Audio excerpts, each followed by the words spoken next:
बहुत बहुत स्वागत है दोस्तों आपका आज के इस मार्केट एनालिसिस के वीडियो में। दोस्तों सबसे पहले तो जो आज मैंने टेलीग्राम पे शेयर भी किया, फीडबैक मिला कि एग्जैक्टली जो कल चार्ट बनाया था मार्केट ने एग्जैक्टली वही चार्ट फॉलो किया। उम्मीद करता हूँ आप लोग को उससे बेनिफिट मिला होगा। प्लीज़ आप लोग अगर सपोर्ट करते रहेंगे इसी तरह के मैसेजेस भेज करके तो मुझे डेफिनेटली उसका बेनिफिट मिलेगा, मोटिवेशन बढ़ेगा और मैं आगे और ज़्यादा आप लोग के लिए करने की कोशिश करता रहूँगा। चलिए दोस्तों चलते हैं आगे। प्लीज़ यार लाइक और कमेंट में ज़रूर लिखना। चलिए और आते हैं आज का डेटा देखते हैं दोस्तों। दो तीन चीज़ें हैं, पहले शॉर्ट में बात करूँगा। एक तो बैंक निफ्टी की एक्सपायरी शायद 7 जुलाई से, अभी नहीं इस महीने तो पूरी वही रहेगी, थर्सडे की एक्सपायरी रहेगी। सिर्फ बैंक निफ्टी की एक्सपायरी जुलाई से शुरू शिफ्ट हो रही है। कहाँ पे वो जा रही है? फ्राइडे को, यानी थर्सडे को नहीं हुआ करेगी। थर्सडे को सिर्फ निफ्टी की एक्सपायरी हुआ करेगी, यानी अलग अलग दिन का अलग अलग दूल्हा।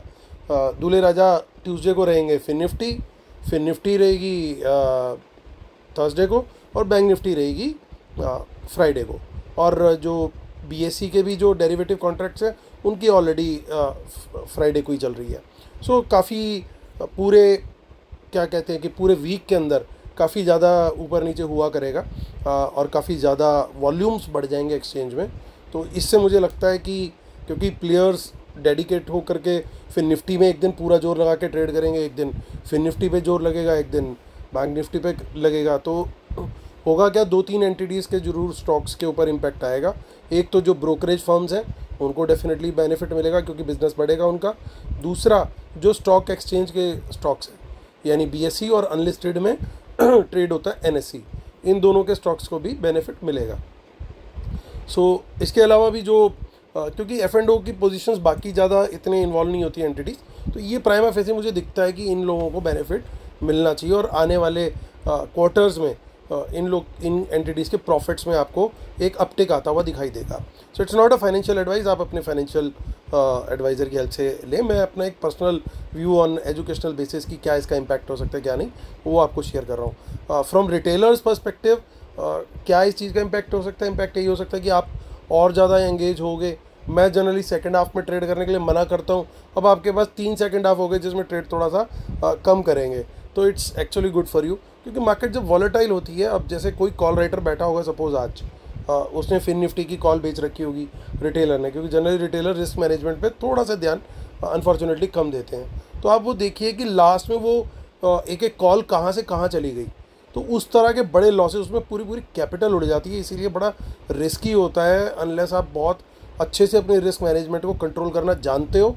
आपके लिए जो है एक्सपायरी का सेकंड हाफ हमेशा डेडली होने वाला है। इसलिए ज़्यादा दिन हो गए जिस दिन अब आपको मार्केट को थोड़ा सा कम वॉल्यूम में सेकंड हाफ में ट्रेड करना होगा। ये मेरी एडवाइस हमेशा थी और हमेशा रहेगी। चलिए दोस्तों आते हैं और आज का देखते हैं क्या डेटा रहा है। इसमें काफ़ी सारी पोजीशन दोस्तों एक्सपायर हो चुकी हैं, तो ये ध्यान रखना कि बहुत सारी पोजीशन जो यहाँ पे दिख रही है प्लस माइनस पर्टिकुलरली ऑप्शंस की, वो आपको दिखेगी कि वो एक्सपायर उसमें से हो चुकी है, तो वो भी हम फाइनल कंक्लूजन में डिकोड करेंगे। तो प्राइमा फेसी रिटेलर्स गए हैं मिक्स टू बियरिश, डीआईएस तो बिल्कुल ही मिक्स, एफआईआईज भी मिक्स टू बियरिश और प्रोज गए हैं मिक्स टू बुलिश। चलिए अब नेट पोजीशन देखते हैं। ये सब निफ्टी बैंक निफ्टी फिर निफ्टी मिक्स है, नंबर ऑफ लॉट्स हैं। और अभी हमने देखा यहाँ पे पार्टिसिपेंट वाइज नंबर्स देखे सारे हमने, number of lots, number Nifty फिर निफ्टी बैंक निफ्टी के मिक्स दे रखे हैं ये। तो यहाँ पे पार्टिसिपेंट वाइज देखे राइट कॉलम में। अब इस कॉलम में हमें वही सेम नंबर मिलेंगे, बट मिलेंगे कैसे? इंस्ट्रूमेंट वाइज, यानी पहले इंडेक्स फ्यूचर, फिर इंडेक्स कॉल, इंडेक्स पुट, फिर stock futures and so on. यहाँ पे कल तक की जो पोजीशन ओवरऑल कैरिड थी वो है। ये आज की ट्रांजैक्शन की कितनी ऐड हुई उसके अंदर, इन दोनों को हम ऐड कर देंगे कॉलम्स को, तो ये टुडे वाला कॉलम आ जाएगा कि आज शाम को as at end of 3:30 PM market में क्या पोजीशन रह गई जो कल तक के लिए कैरी फॉरवर्ड करी है सारे पार्टिसिपेंट ने, वो इस टुडे वाले कॉलम पे आई है। तो चलिए स्टार्ट करेंगे इंडेक्स फ्यूचर से। और आप देख सकते हो कि रिटेलर्स का बाय है 10,000 लॉट का, उनका 11,000 लॉट ऑलमोस्ट अब लॉन्ग है। 10,000 का लॉट का जो सेल भी है एफआईआईस का, तो उनका लगभग उतना ही अभी नेट सेल है। बाकियों के भी छोटे छोटे नंबर तो इतने ज़्यादा इम्पैक्टफुल नहीं है, इसलिए वो इग्नोर भी कर सकते हैं हम। और इंडेक्स कॉल का डेटा देखें तो इंडेक्स कॉल के अंदर आप देख सकते हो कि रिटेलर का अच्छा खासा कॉल सेल आया है, और बड़े दिन के बाद ये देखने को मिल रहा है कि रिटेलर का जैसे कल 1,80,000 कॉल सेल था और आज फर्दर 1,53,000 कॉल सेल आ गया, तो नेट बेसिस पे 3,33,000 के कॉल बेच करके बैठे हैं रिटेलर। तो एक मार्केट के लिहाज से पॉजिटिव है, क्योंकि रिटेलर देख रहा है कि बाजार गिर सकता है।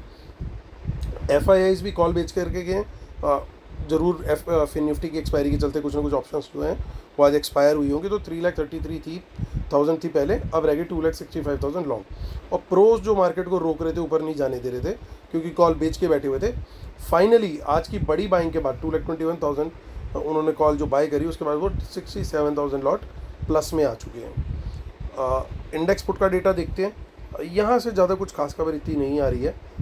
मेन रीज़न ये है कि 18,000 पुट जो है रिटेलर और बेच गया है, तो 3,17,000 लॉट पुट है, यानी बहुत सारे रिटेलर वो भी हैं जो ये मान के चल रहे हैं कि बाज़ार बुलिश रहेगा। यानी एक तरफ तो वो बियरिश वाले भी हैं और एक तरफ बुलिश वाले भी, यानी दोनों तरफ ही खेलना चाह रहे हैं। तो यानी बाज़ार कल क्या करने वाला है कंक्लूजन में शेयर करूँगा अभी। FIs को देखें तो वो भी कुछ पुट बेच करके गए हैं, तो 2,88,000 पुट उनकी रह गई है लॉन्ग में। 40,000 पुट बाय कर ली है प्रोज ने, क्योंकि वो ऑलरेडी 1 लाख बेच के बैठे हुए थे। 60,000 पुट के करीब उनकी नेट सेल में है अभी भी। स्टॉक फ्यूचर में देखें तो कोई खास चेंज हुआ नहीं है FIs का, ऑलमोस्ट नेग्लिजिबल चेंज है, वो अभी भी 2,22,000 लॉट्स बाय करके बैठे हुए हैं। देखिए यहाँ पे इंडेक्स स्टॉक कॉल में भी बाइंग करी है और स्टॉक पुट में भी बाइंग करी है। पुट की बाइंग हालांकि काफ़ी कम है रिटेलर्स के द्वारा, तो स्मार्ट मनी ने ठीक उसका अपोजिट किया। चलिए चलते हैं अब हम कैश मार्केट का डेटा देख लेते हैं। वंस अगेन कैश मार्केट के अंदर अच्छी खासी बाइंग है दोनों की, नहीं माफ़ कीजिएगा, बाइंग है सिर्फ FIIs की 385 करोड़ और 489 करोड़ का सेल है DIs के द्वारा, यानी ऑलमोस्ट 100 करोड़ का कैश मार्केट का बाय है रिटेलर के द्वारा। चलिए अब देखते हैं हम ऑप्शन चेन। तो 18,600 पे क्लोज हुआ मार्केट, एक अच्छी क्लोजिंग मैं बोलूँगा इसको, क्योंकि पूरा दिन लैगार्ड चलने के बाद भी लास्ट में एक अच्छा मूव आया, सो विच वाज वेरी गुड। और कल के चार्ट में जो हमने कल चार्ट डिस्कस किया था कि हो सकता है मार्केट ऐसे खुले है और ऐसे खुल कर करे लास्ट में ऐसे निकल जाए, और मार्केट ने बिल्कुल ऑलमोस्ट लगभग ऐसा ही चार्ट बनाया जो कल शेयर किया था। जिन्होंने नहीं देखा प्लीज़ एक बार कल के कंक्लूजन का लास्ट का 2-3 मिनट का देखें, और वहाँ पे एक बार आपको चार्ट कैसा लग रहा है बनता हुआ, और आज मार्केट में कैसा बना, और कमेंट जरूर कीजिएगा दोस्तों। तो यहाँ पे देखिए इन द मनी कॉल्स आई हैं, अच्छी खासी कॉल्स हैं, तो बड़ा सिंपल है कल के लिए मार्केट, तो सॉर्टेड है, एकदम डिकोडेड है कि 18,600 के ऊपर मैं बाइंग करूँगा डेफिनेटली। मैं लॉन्ग का ट्रेड प्रेफर करने वाला हूँ अगर 18,600 के ऊपर निकलता है तो। लेकिन 18,500 के आसपास से मुझे कोई डिप मिलता है, बाय चांस कोई मार्केट में डिप आता है XYZ रीज़न, और 18,500 से कोई बाउंस लेती है मार्केट, ऐसे नहीं कि गिर रही है, गिरते गिरते गिरते गिरते मैंने बाय कर लिया, नहीं, मुझे यहाँ पे टच करती है या थोड़ा बहुत नीचे भी निकल जाती है, वापस घूम के आती है, मुझे प्राइस एक्शन पॉजिटिव दिखता है, थोड़े बहुत वॉल्यूम ठीक दिखते हैं, तो वहाँ पे मैं एंट्री लूँगा डेफिनेटली। टारगेट उस सिनेरियो में रहेगा 18,600, और 18,600 निकलेगा तो फिर तो मेरी क्वांटिटी हो जाएगी डबल लॉन्ग साइड पे। ये मेरी लॉन्ग साइड की स्ट्रेटेजी है। शॉर्ट साइड में देखिए काफ़ी in the money puts book हुई है, तो एक अच्छा सिनेरियो है। इसका मतलब ये कि आज मॉर्निंग में जो इन्होंने पुट वगैरह बाय की हुई थी वो बुक कर गए हैं। अब देखिए यहाँ पे कुछ इन द मनी में पुट्स आई हैं, बहुत थोड़ी क्वांटिटी है, तो मेरे को सबसे बढ़िया जो लेवल लग रहा है शॉर्ट जाने का, जिसमें मेरी कन्विक्शन बहुत हाई होगी, वो 18,500 के नीचे होगा आइडियली। हालांकि 18,600 के नीचे निकलता है तो कम क्वांटिटी से 18,500 तक के टारगेट के लिए शॉर्ट करूँगा, लेकिन कंडीशन क्या है, 18,600 के नीचे निकलना चाहिए, प्राइस एक्शन नीचे की तरफ का ही कंटिन्यू होना चाहिए। तो ये मेरी कंडीशन रहेगी, लेकिन 18,500 तक का टारगेट रहेगा। 18,500 के नीचे निकलता है, सस्टेन करता है, तो फिर क्वांटिटी बढ़ा सकते हैं हम, यानी लॉन्ग में बढ़ाने की क्वांटिटी का लेवल है 18,600 और शॉर्ट में क्वांटिटी बढ़ाने का लेवल है 18,500 के नीचे, और इन दोनों के बीच में जो है कम क्वांटिटी में ट्रेड होगा, जैसे मैंने अभी शेयर किया। चलिए अब आते हैं आगे की ऑप्शन चेन देख लेते हैं। सो यहाँ पे भी कुछ इन द मनी कॉल्स हैं और कुछ इन द मनी पुट्स भी, यानी बात लगभग बराबर सी है, तो कुछ ज़्यादा बड़ा इम्पैक्ट नहीं है आगे की ऑप्शन चेन से। हम मंथली भी देख लेते हैं।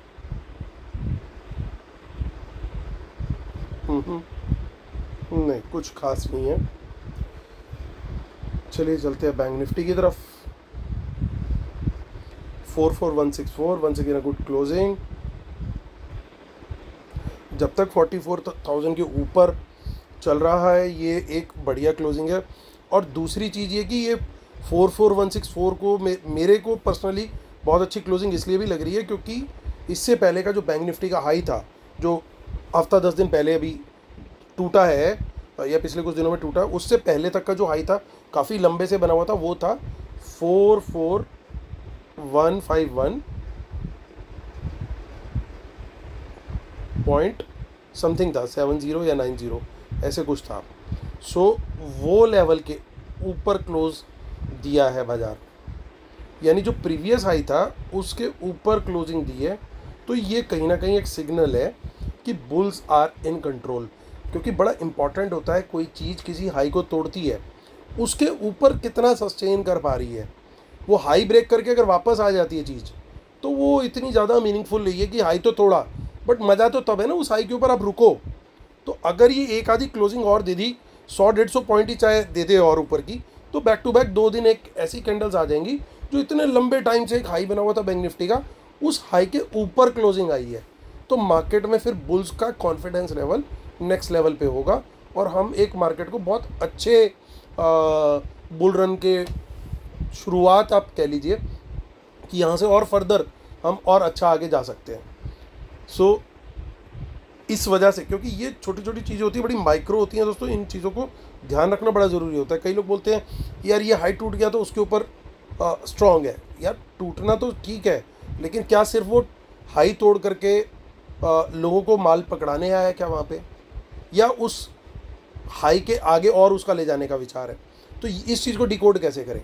तो वहाँ पे ये रूल हम यूज़ कर सकते हैं कि उस हाई के ऊपर सस्टेन कर रही है कि नहीं कर रही चीज़, या खाली हाई तोड़ करके लोगों को दिखाया और वापस नीचे, तो जहाँ से चले थे वहीं वापस आ गए और लोग बेचारे यहाँ पे हाई टूटता देख करके, अगर कहीं यहाँ पे आई था टूटता देख करके बेचारे फंस के रह गए बिल्कुल टॉप पे। लेकिन अगर वाकई में ऊपर निकलना है तो क्या करेगा? ऊपर जाएगा और उसके बाद थोड़ा बहुत सस्टेन करके फिर वो और ऊपर निकल जाएगा। तो अगर ये सिचुएशन बनती है कि थोड़ा सा साइडवेज जा करके हल्का फुल्का ऐसे ले करके और फिर ऊपर निकल जाए, तो बहुत बढ़िया सेटअप बनता हुआ दिख सकता है। तो आज एक उसकी एक इंडिकेशन मुझे बैंक निफ्टी में दिखी। ये पॉइंट बड़ा इंपॉर्टेंट है, इसलिए मुझे लगा कि थोड़ा सा टाइम इस पर स्पेंड करूँ। देखिए बैंक निफ्टी में इन द मनी कॉल्स में बहुत बुकिंग हुई है, बहुत प्रॉफिट बुकिंग हुई है और कॉल गई नहीं है, बहुत छोटी सी क्वांटिटी कैरी हुई है। तो ये एक थोड़ा सा नेगेटिव भी मैं कंसिडर कर सकता हूँ। हालांकि 44164 की क्लोजिंग मुझे बहुत अच्छी लगी है इन पर्टिकुलर। तो मैं कोशिश ये करूँगा 44,000 पे कोई डिप मिलता है, वहाँ से कोई बाउंस आता है तो मैं बाय करूँ। पहला टारगेट रहेगा मेरा 44,200। 44,200 के ऊपर निकलेगा तो मैं बाय की अपनी क्वांटिटी जो है बढ़ा दूंगा। बिल्कुल सेम फॉर्मूला लेके चल रहा हूँ। और 44,000 के नीचे निकलेगा, प्राइस एक्शन नेगेटिव देगा, तो बड़ी क्वांटिटी में मैं सेलर बन जाऊंगा। और यहाँ पे आप देख सकते हो कि कुछ इन द मनी पुट्स भी कैरी हुई है, तो थोड़ी सी कॉशियस अप्रोच हमें रखनी पड़ेगी। सो आगे की ऑप्शन चेन देख लेते हैं। पहला सेल जो हम करेंगे वो 44,100 से करेंगे बैंक निफ्टी में, अगर उसके नीचे निकलता है और नेगेटिव प्राइस एक्शन देता है। बट टारगेट बड़ा छोटा है, 44,000 तक का ही रहेगा। देखिए आगे थोड़ी सी इन द मनी कॉल्स हैं, पुट नहीं है जबकि, और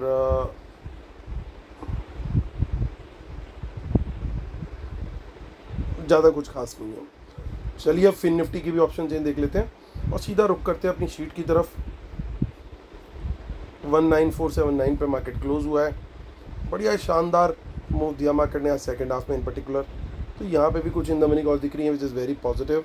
तो 19,500 के ऊपर मेरे लिए ब्लाइंड बाय है मार्केट के अंदर। 400 से बाउंस पे मैं बाइंग देखूंगा। 400 के नीचे निकलेगा तो मैं बड़ी क्वांटिटी में सेल करूंगा। 500 के नीचे नेगेटिव प्राइस एक्शन हुआ तो 400 तक के टारगेट के लिए कम वॉल्यूम में सेल करूंगा। बिल्कुल सिंपल स्ट्रेटेजिकल के लिए हमारी रेडी है। तो चलिए चलते हैं हम अपनी शीट पर और करते हैं कंक्लूड। कुछ खास पॉइंट इसके अंदर देखने वाले हैं, वो आपको दिखाता हूँ। उससे पहले डिस्क्लेमर रूल जरूर पढ़ लीजिएगा दोस्तों, इसके बिना अपने सेटअप को कम्प्लीटली मानते हैं। और जो लोग अगली वेबिनार के लिए एनरोल कर रहे हैं, ऑलरेडी लोगों ने एनरोल करना शुरू कर दिया, दे आर वेरी स्मार्ट। उन्हें पता है कि अगली वेबिनार होगी around second Sunday of July, और उनको अभी से लेकर के ऑलमोस्ट 3 महीने तक का लाइव एनालिसिस मिलने वाला। तो it is going to be very big, जिसकी अपने आप में वैल्यू 15,000 के करीब है, and they are going to get it for only 10,500। So आप लोग भी जुड़ सकते हैं और लाइव एनालिसिस भी आपको मिलता रहेगा। और मेरा फ्री टेलीग्राम चैनल के लिए भी दोस्तों ये नीचे डिस्क्रिप्शन में भी लिंक दिया, और यहाँ पे ये कीवर्ड्स दिए हुए हैं, इनको क्लिक करके भी आप इनको सर्च करके भी आप टेलीग्राम पे ढूंढ सकते हैं। तो चलिए दोस्तों, आते हैं मुद्दे की बात पे। FIIs का जो सेल है उसको डिकोड कीजिए पहले। क्या है वो लॉन्ग क्लोज हुए हैं, यानी कहीं कुछ प्रॉफिट बुकिंग करी है उन्होंने, यानी फ्रेश शॉर्ट नहीं है, पहले के कुछ शॉर्ट हैं उसकी वजह से ये माइनस में फिगर आ रही है, बहुत बड़ा नंबर नहीं है। तो इसको देख करके मैं बियरिश नहीं होऊंगा, दैट इज़ नंबर 1। आज की फिन निफ्टी की एक्सपायरी के चलते काफ़ी इनकी पोजीशंस क्लोज हुई, तो जैसे क्लोज लॉन्ग भी हुए इनके, क्लोज शॉर्ट भी हुए FIs के। तो अभी भी 2,65,000 एक डिसेंट नंबर ये होल्ड कर रहे हैं, और लगभग इसी नंबर के आसपास इनकी पुट भी है। सेम सिनेरियो रिटेलर की कॉल राइटिंग पुट राइटिंग दोनों जगह पे है। अब इसमें टाई ब्रेक कैसे होगा फिर, क्योंकि इंडेक्स फ्यूचर का नंबर मेरे हिसाब से ऑलमोस्ट न्यूट्रल है। ये नंबर अभी तक जो हमें दिख रहे हैं ये भी बराबर से हैं। तो एक टाई ब्रेकर हमें क्या दिख सकते हैं कि प्रोज की ओवरऑल कॉल बाय है, प्रोज की ओवरऑल पुट सेल है, थोड़ा सा बुलिश बुल्स जो है यहाँ पे एज लेते हुए दिख रहे हैं। तीसरा, स्टॉक फ्यूचर की क्वांटिटी अच्छी खासी है अभी भी FIs के पास। चौथा पॉजिटिव, बैंक निफ्टी की जो क्लोजिंग का लेवल है वो लेवल बहुत अच्छा है 44164 का, जैसे मैंने अभी बताया। लेकिन अब नेगेटिव्स क्या क्या है? नेगेटिव एक ये है कि कुछ इन द मनी पुट्स दिख रही है हमें बैंक निफ्टी में, विच इज़ डेंजरस, उसको इग्नोर नहीं कर सकते। दूसरा नेगेटिव क्या है, सेकंड नेगेटिव क्या है? सेकंड नेगेटिव ये है कि रिटेलर फिर से कॉल बाय करके चला गया स्टॉक्स में, तो यानी इतनी इजीली तो स्टॉक्स को मूव नहीं करने देंगे, क्योंकि सेल किसने किया है? सेल किया स्मार्ट मनी ने। सो थोड़े बहुत नेगेटिव्स भी हैं, बिल्कुल ही ग्रीन ग्रास है ऐसा नहीं है, इसलिए स्ट्रिक्टली एज पर अपने लेवल्स हम चलेंगे। अगर हमारा बुल केस बनता होगा तो हमारे लेवल्स के ऊपर रहेगा, उसके हिसाब से हमें ट्रेड मिलेगा, हम ट्रेड लेंगे। लेकिन अगर किसी भी वजह से, वर्ल्ड मार्केट भी हो सकती है, कोई लोकल न्यूज़ भी हो सकती है, कुछ भी हो सकता है कि हमारा मार्केट नीचे खुलता है या नीचे की तरफ खुलने के बाद नीचे जाता है, तो हमारे लेवल्स नीचे की तरफ टूटेंगे, हम शॉर्ट साइड के लिए भी रेडी बैठे। तो आपको ये पता होना जरूर चाहिए कि मार्केट में किस जगह पे कौन सा ट्रेड लेना है, उसको हमने परफेक्टली डिकोड कर लिया है। कल का चार्ट की अगर मैं बात करूं तो कल का चार्ट डिकोड करना थोड़ा सा टफ इसलिए है क्योंकि रिटेलर्स की अच्छी खासी कॉल राइटिंग भी है, पुट राइटिंग भी है। तो इन लोग की कोशिश क्या रहनी चाहिए कि चलो पहले एक साइड पे एक पार्टी को लपेटते, फिर सेकेंड हाफ में दूसरी पार्टी को लपेटेंगे। यानी चार्ट या तो ये इस तरह की बनाने की कोशिश करेंगे कि भैया पहले सुबह पुट वालों को नुकसान दें, कॉल वालों को फ़ायदा होता है तो कोई बात नहीं, और बाद में कॉल वालों को लपेट देंगे, या फिर पहले ऐसे करके और फिर नीचे लेके आ जाएं। तो कुछ भी हो सकता है, कल बड़ा डाइसी पिक्चर रहेगा, इसीलिए लेवल्स के हिसाब से और वर्ल्ड मार्केट को जरूर देख लें, क्योंकि इनिशियल ट्रिगर जो है वो वर्ल्ड मार्केट से मिलने वाला है। तो वर्ल्ड मार्केट जरूर एक बार देख लीजिएगा सुबह कि वहाँ पे किस तरीके से सेटअप बना हुआ है, प्लस में बंद हुआ है डाउ जोन्स, माइनस में चाइना और बाकी एशियन कंट्रीज़ क्या कर रहे हैं, क्योंकि चाइना ने भी कुछ स्टिमुलस वगैरह अनाउंस किया है, तो उसका कुछ इम्पैक्ट उनकी मार्केट पे कल आ रहा है क्या नहीं, तो वो भी हमारी मार्केट पे SGX वगैरह कैसे कर रहे हैं, तो एक इंडिकेशन मिल जाएगी कि पहले किसकी वाट लगने वाली है, इनकी या इनकी। तो उस हिसाब से हम लोग भी अपना ट्रेड लेंगे, लेवल्स हमें पता है, तो कोई टेंशन वाली बात नहीं है। तो उम्मीद करता हूँ दोस्तों आप लोग को मेरे वीडियोस पसंद आ रहे होंगे, नॉलेज जितनी हो सकती है शेयर करने की कोशिश कर रहा हूँ। प्लीज़ लाइक और सब्सक्राइब का जरूर बटन दबाइएगा, और जिन्होंने अब शेयर नहीं किया अपने फ्रेंड्स के साथ जरूर कीजिएगा, और इसी उम्मीद के साथ कि कल का दिन होगा आपका प्रॉफिटेबल। मैं लेता हूँ आपसे अलविदा, तब तक के लिए टेक केयर, बाय बाय।